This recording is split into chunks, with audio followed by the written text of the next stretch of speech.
Bonjour et bienvenue dans ce nouveau numéro d'Impact consacré aujourd'hui à la dette des collectivités locales. L'endettement public local représente aujourd'hui 156 milliards d'euros.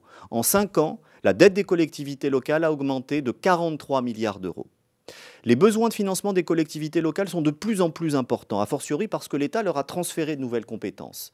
Les élus locaux sont donc face à une alternative extrêmement simple. Soit ils augmentent les impôts locaux, et la plupart s'y refusent, soit ils ont recours à l'emprunt. Quelles sont les conséquences de cet endettement des collectivités locales et comment mieux gérer la dette publique locale? Pour en parler, j'aurai le plaisir de recevoir dans quelques instants Jean-Luc Boeuf, administrateur territorial et co-auteur pour l'Institut Montaigne d'une étude consacrée à la gestion de la dette publique locale. Impact, c'est tout de suite.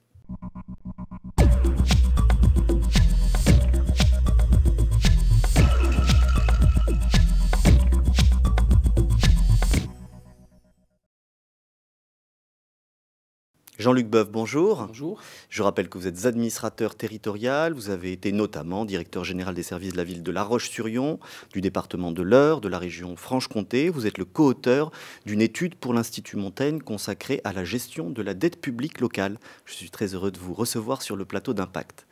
Commençons par une première question de définition très simple. Qu'est-ce que c'est que la dette publique locale? La dette publique locale, c'est l'ensemble de tous les emprunts contractés les années précédentes par les communes, les départements, les régions, les structures intercommunales, communauté d'agglomération, communauté de communes, communautés urbaines, et si on veut une définition encore plus large, avec le secteur public local, c'est-à-dire par exemple les offices d'HLM. Elle s'élève, elle se représente combien de milliards d'euros, cette dette publique locale? Alors, en ordre de grandeur, en fin 2010, on était à peu près à 170 milliards d'euros. Donc c'est un chiffre qui est en forte augmentation les 5 dernières années. Pour l'ensemble du secteur public local, communes, de toutes les départements, collectivités régions, territoriales, intercommunalités, 170 milliards d'euros. par rapport à l'État? Par rapport à l'État, c'est à peu près un cinquième de l'État. Cette dette a évolué comment ces dernières années? Est-ce que cet endettement important est un phénomène nouveau? L'endettement n'est pas nouveau. Les communes ont toujours emprunté pour construire un gymnase, les départements pour des routes, les régions pour des établissements de formation professionnelle. Ce qui est de nouveau, c'est la rapidité de l'évolution ces 5 dernières années de la dette de ce secteur public local. Jean-Luc Boeuf, les collectivités locales peuvent s'endetter comme elles le veulent. Elles peuvent recourir sans entrave à l'emprunt. À partir du moment où leur budget est équilibré en fonctionnement et en investissement... C'est l'obligation qu'elles ont. Elles sont obligées chaque année de faire voter leur budget en équilibre. Voilà, il faut présenter un budget en équilibre de façon technique de section à section, donc section de fonctionnement, les dépenses courantes, dont les dépenses de personnel, et section d'investissement, les réalisations que vous faites. Les projets, un gymnase, un lycée, un collège, tout en sachant que l'emprunt rentre dans l'équilibre budgétaire de la collectivité locale. C'est ce qui permet le plus souvent de faire voter justement un budget en équilibre. Exactement. Sans le recours à l'emprunt, les budgets ne seraient pas en équilibre. Exactement. Quelles sont les causes, les principales causes, Jean-Luc Boeuf, de l'accroissement de cet endettement des collectivités locales ces dernières années, ces 5 dernières années? Toujours en le reliant à une vision d'ensemble, c'est-à-dire les finances publiques de la nation, on pourrait considérer le budget des collectivités locales comme un gros camembert. Et ce camembert serait composé en 3 grosses parties. Les dotations que l'État donne aux collectivités locales, la fiscalité que ces collectivités locales lèvent, génèrent, les impôts locaux, et l'endettement. Ces 3 parts de camembert ne sont pas égales. La plus grosse, ce sont les dotations de l'État. Dotation de l'État, c'est l'argent que l'État verse aux collectivités locales. Voilà. Et la nouveauté de la décentralisation dans les années 80, ça a été de dire, moi État, je vous donne à vous, collectivités locales, une dotation et elle est libre d'emploi. C'est quasiment 45% des budgets des collectivités locales. C'est pas affecté à une dépense, ça ne doit pas être affecté à une dépense précise. Et sur le terrain, lorsque vous parlez à un élu local de la dotation globale de fonctionnement, ça tilte tout de suite. C'est ce avec quoi il va pouvoir construire son budget en dépenses de fonctionnement. Deuxième part du camembert, c'est la fiscalité locale. Sujet éminemment polémique, avec non pas 2 mais 3 écoles qui s'affrontent. L'école de l'État, l'école des entreprises, l'école des collectivités locales, et puis les usagers derrière, habitants, contribuables, citoyens. L'école de l'État, il s'est rendu compte au fil du temps qu'il payait le tiers de la taxe professionnelle. Donc au-delà de toutes les réformes qui ont été prises, on avait un jeu que je qualifie pour ma part de malsain, où celui qui prescrivait l'impôt local, la collectivité locale, savait très bien que ça ne reposerait pas sur celui à qui elle s'adressait, le contribuable local, puisque l'État faisait le bouclage en dernier ressort. Donc on avait un jeu où l'État était le garant en dernier ressort de la fiscalité locale, d'abord parce qu'il garantit le produit voté, et ensuite parce qu'il en payait un tiers. L'État, par les réformes successives, notamment de la taxe professionnelle, Suppression de la taxe professionnelle, mais remplacement par une autre cotisation, a contribué à régler cela. Du côté des collectivités locales, bien sûr, elles expliquent qu'elles ont moins de marge de manœuvre fiscale, ce qui est juridiquement vrai. Mais ce que les collectivités oublient de dire, c'est que pendant les 20 premières années de la décentralisation, elles ont pu s'endetter faiblement parce qu'elles utilisaient le levier fiscal. et ça, les élus ne veulent plus l'utiliser. Ils ne veulent plus avoir recours à la fiscalité. Ils ne veulent plus ou ils ne peuvent plus avoir recours aux les impôts deux à la locaux. fois. Si vous mettez en regard l'État qui se rend compte en termes de puissance financière macroéconomique que le système ne tient plus, et le contribuable, usager, électeur, citoyen, qui n'accepte plus aujourd'hui les hausses d'impôts à 10, 20, 50% par an, comme on l'a constaté dans certaines collectivités locales, eh bien les collectivités sont obligées de changer la focale. On a pourtant l'impression, Jean-Luc Boeuf, que les impôts locaux ne cessent d'augmenter, en particulier la taxe d'habitation. Et ça répond souvent à des cycles électoraux qui sont très marqués. Alors là encore, il faut le remettre dans le contexte d'ensemble. Si on regarde les finances publiques de la France, l'ensemble État plus collectivité locale en point de PIB est resté le même en 30 ans. Donc les impôts locaux n'augmentent pas particulièrement. Les impôts locaux, c'est la part locale qui a augmenté et la part de l'État qui s'est fortement rétractée. 3 points de PIB de moins dans un cas, 3 points de plus dans l'autre. Et ces 3 points de plus dans l'autre, ce sont les impôts locaux que chacune de leur côté, communes, départements, régions, intercommunalités, ont voté. Et ça, les élus locaux, aujourd'hui, refusent d'y avoir recours. Ils ne le peuvent plus, et quand bien même le pourraient-ils, leurs contribuables, usagers, électeurs, citoyens les restreindraient très fortement. Mais surtout, là où on vient après sur l'endettement des collectivités locales, c'est qu'on a eu pendant très longtemps une culture de la dépense. C'est-à-dire, je regardais chaque année ce que je voulais financer comme action, j'avais donc en recette mes dotations de l'État, et je faisais la variable d'ajustement avec la fiscalité locale. Ça, aujourd'hui, ce n'est plus possible. Donc, élément important de cette réforme fiscale de l'État et du gel des dotations de l'État annoncé pour 2011 et pour 3 ans, c'est que ça oblige les collectivités locales, 1, à se tourner vers l'emprunt pour les vraies dépenses d'investissement, et 2, ça oblige les collectivités locales à passer d'une culture de la dépense à une culture de la recette. Et ça, c'est nouveau. Pourquoi elles ont augmenté dans ces proportions-là, ces dépenses locales? Alors, elles ont augmenté parce que l'État a transféré des compétences aux collectivités locales, et d'une part, et d'autre part, l'État, sur des compétences non transférées, les a fait financer en partie par les collectivités locales.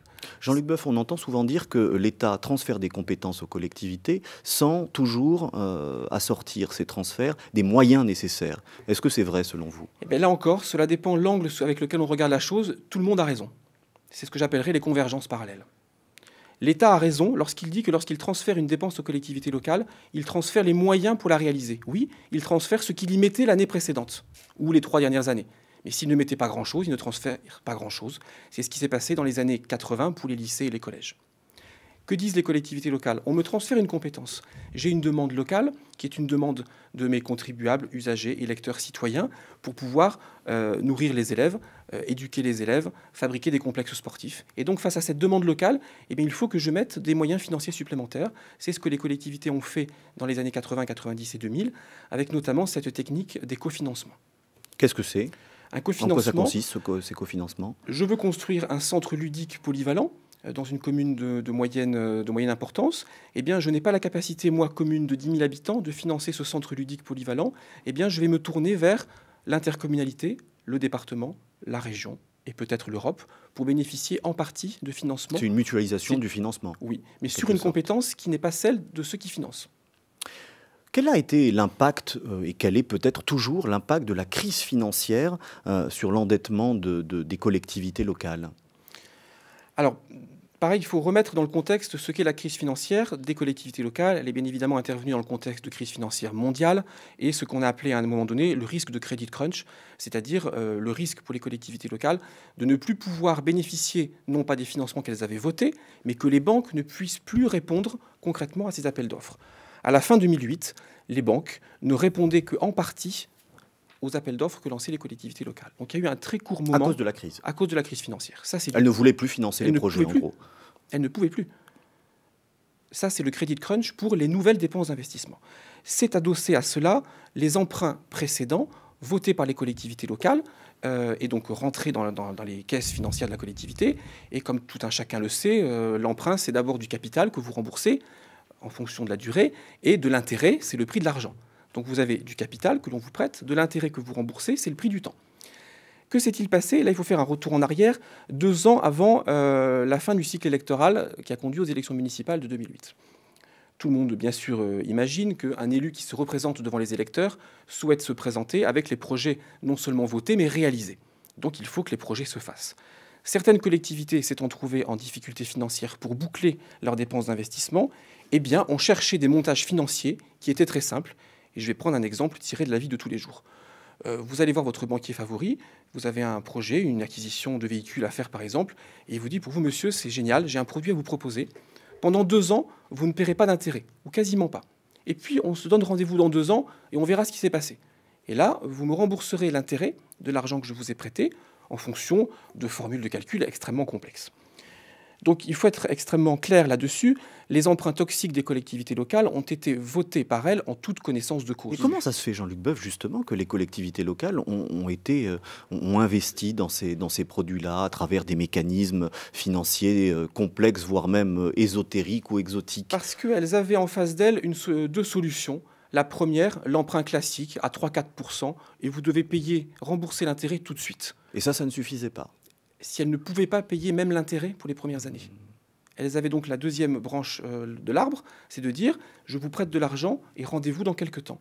Et tout le monde se rend bien compte que lorsque vous échangez de la liquidité immédiate contre un remboursement plus tard, c'est ce qui se passe, et c'est parfois dénoncé par les associations de consommateurs, lorsque les consommateurs que nous sommes à la fin de l'année se voient proposer pour les fêtes de Noël des crédits absolument mirobolants avec mise à disposition de l'argent tout de suite, mais rendez-vous après les fêtes. Avec des taux d'intérêt considérables. Et rendez-vous après les fêtes.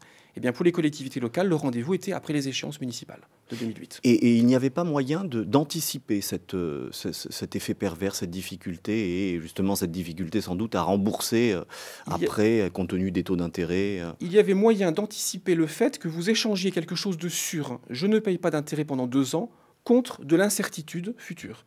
Et cette incertitude, en 2008, elle s'est cumulée avec la crise financière mondiale. Qui a pris ces décisions-là? Qui a pris ces décisions de recourir à des produits structurés, produits dérivés, à des marchés financiers dont on pouvait peut-être anticiper tout de même les éventuels inconvénients? Il y a une chaîne de décision qui est extrêmement claire dans les collectivités locales. C'est l'exécutif de la collectivité qui décide. Président du conseil général, maire, président du conseil régional. Les services préparent les décisions, mais les élus décident. Mais renversons la problématique, parce qu'après on pourrait rentrer dans un système de responsabilité en disant que ce sont en fait les services qui ont proposé ça aux élus. Je ne suis pas tout à fait d'accord avec cette analyse.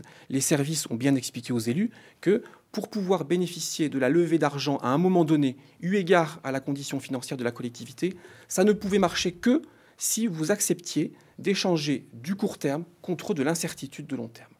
Donc on s'est bien rendu compte en 2009-2010 que l'argent avait un coût, et ce coût, c'était notamment le temps. Toutes les collectivités locales ont eu recours à des emprunts de ce type au cours de ces dernières années, avant la crise financière?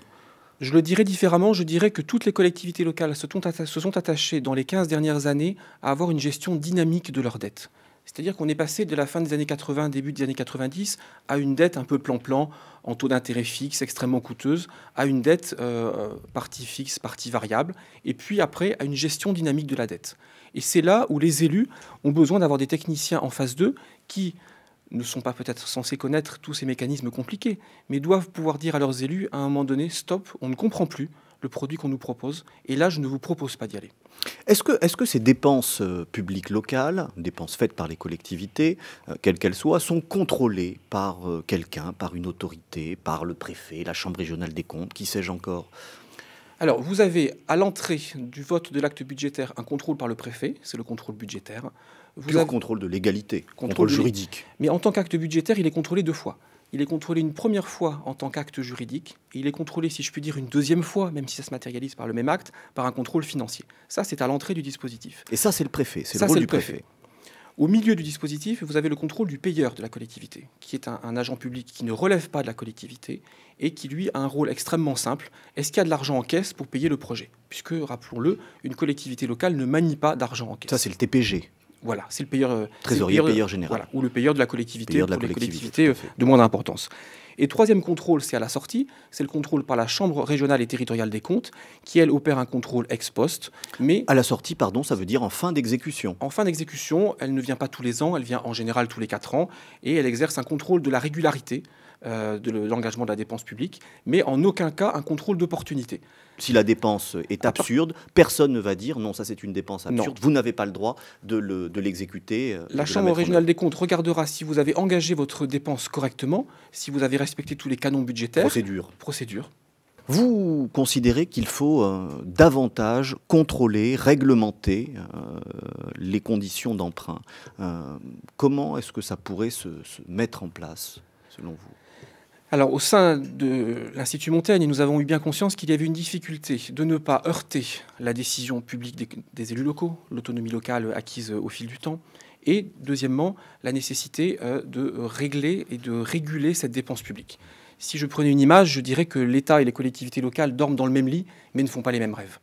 Le rêve de l'un, c'est la régulation budgétaire macroéconomique, et le rêve de l'autre, c'est l'État. C'est l'État. Et les rêves, les petits rêves des autres, ce sont tous leurs projets dans les collectivités locales. Et bien aujourd'hui, il faut arriver à cette prise de conscience commune, c'est-à-dire que tous les projets des collectivités locales, on sait très bien qu'aux conditions actuelles, on ne pourra jamais les financer. Et donc il faut pouvoir le dire aux élus de façon macro, si je puis dire. Et comment on peut faire pour contrôler, encadrer plus strictement l'emprunt et la dette des collectivités locales ? Des choses, à mon sens, très simples. D'abord, savoir de quoi l'on parle, et donc avoir un périmètre normé de la dette publique locale. Qu'est-ce que ça signifie ? On le disait en entrée de notre discussion, la dette de l'État, elle est facile à déterminer. Il y a eu des travaux dans les 20 dernières années. La dette des collectivités locales, collectivités territoriales, secteur public local, jusqu'où faut-il aller ? Donc il y a un premier travail qui peut faire consensus assez facilement, c'est de quoi parle-t-on ? Et ça permettrait d'éviter les querelles d'augmentation différenciée de l'emprunt local. Donc ce périmètre normé. Deuxième chose qui est plus... Périmètre normé pour l'emprunt. Mais concrètement, qu'est-ce que ça signifie ? Qu'est-ce que vous préconisez ? Qu'est-ce qu'il faudrait dire aux collectivités pour normer leur périmètre ? La première phase est très simple. C'est un recensement exhaustif et en quelque sorte certifié par l'État du périmètre de la dette des collectivités locales. Donc son volume, la nature des emprunts, est-ce qu'il y en a des toxiques ou pas ? D'accord. Donc un travail objectif sur lequel un consensus entre les grandes associations d'élus, un diagnostic de départ. Deuxièmement, c'est de réguler, réglementer certaines conditions d'emprunt. Et là, c'est pour répondre à votre question de tout à l'heure sur les fameux emprunts toxiques. Il faut pouvoir mettre, alors est-ce que c'est du domaine décrétal ou du domaine législatif, peu importe, en tout cas c'est du domaine de l'État, de pouvoir mettre des barrières à un moment donné pour interdire à des collectivités qui n'ont pas les moyens de se structurer financièrement ou avec des services étoffés, de pouvoir faire appel à certains types de produits. Ça, c'est la deuxième chose. Qui ne portent pas atteinte à leur liberté. Mais est-ce que ce n'est pas injuste, ça ? Parce que finalement, c'est toujours la même histoire, c'est-à-dire que les collectivités les plus riches vont pouvoir financer tous les projets qu'elles souhaitent, tandis que les plus pauvres ne le pourront pas, puisque peut-être qu'elles auront moins de marge de manœuvre pour recourir à l'emprunt. Il n'y aura pas moins de marge de manœuvre, parce qu'il y a toxicité à partir du moment où vous faites croire à quelqu'un qui pourra emprunter. Je reprends l'exemple micro du consommateur qui est en situation budgétaire difficile. Si, face à une situation budgétaire difficile, où il a du mal à payer ses traites, il trouve en face de lui deux personnes, une qui lui dit « pas de problème, je peux encore vous prêter », et l'autre « attention, on fait un point d'étape, on regarde, vous reconstituez votre santé financière, et après on voit », c'est cette voie-là qu'il faut utiliser pour les collectivités locales. Est-ce que, selon vous, il faut encadrer plus strictement les dépenses des collectivités locales ? Quand il y a des dépenses complètement absurdes comme ça, est-ce qu'on peut laisser des collectivités agir librement, recourir à l'emprunt, mais surtout dépenser l'argent public n'importe comment ? Là encore, vous avez deux manières d'agir. La manière, si je puis dire, à l'arrache, qui serait de dire « attendez, maintenant ça suffit, l'État, je me mets à recontrôler tous les budgets des collectivités locales à l'entrée ». Tout le monde sait bien que c'est une voie, certes intéressante intellectuellement, mais qu'on ne pourrait pas mettre en place. Inconstitutionnelle en vertu de l'article 72. Inconstitutionnelle. De façon plus sérieuse, ce qu'il est possible de dire, c'est que avec ces régulations budgétaires qui ont été mises sur les budgets des collectivités locales et sur la façon de construire un budget, de la dotation qui est gelée, de l'emprunt que l'on ne peut plus utiliser de façon aussi facilement qu'avant, et de la fiscalité et de l'emprunt aujourd'hui, eh bien, les collectivités, en changeant leur façon de faire, passer d'une culture de la dépense, je veux financer ces dépenses, comment je fais, à je dispose d'un budget de 100 et comment je fais. Je prends un autre exemple. Pendant très longtemps, les collectivités locales ont voulu expliquer qu'elles géraient leur collectivité comme une entreprise. Mais pardonnez-moi, on n'est pas du tout là-dedans. Si aujourd'hui, on disait à un chef d'entreprise en début d'année, eh bien, tu es sûr d'avoir 95% de ce dont tu as besoin pour construire ta vie de l'entreprise pendant l'année, mais ici, il n'est dès demain. Donc on va obliger les collectivités locales, avec cette culture de la recette, de construire leur budget différemment. Et pour moi, la régulation budgétaire sur les dépenses liées à la clause générale de compétences qui ne les concerne pas. Donc pour moi, c'est en mettant en place un périmètre de la régulation et cette régulation de la dépense, on conduit progressivement vers une régulation de la dépense des collectivités locales. Jean-Luc Boeuf, merci beaucoup pour cette conversation. Merci. À bientôt dans Impact pour un nouvel échange.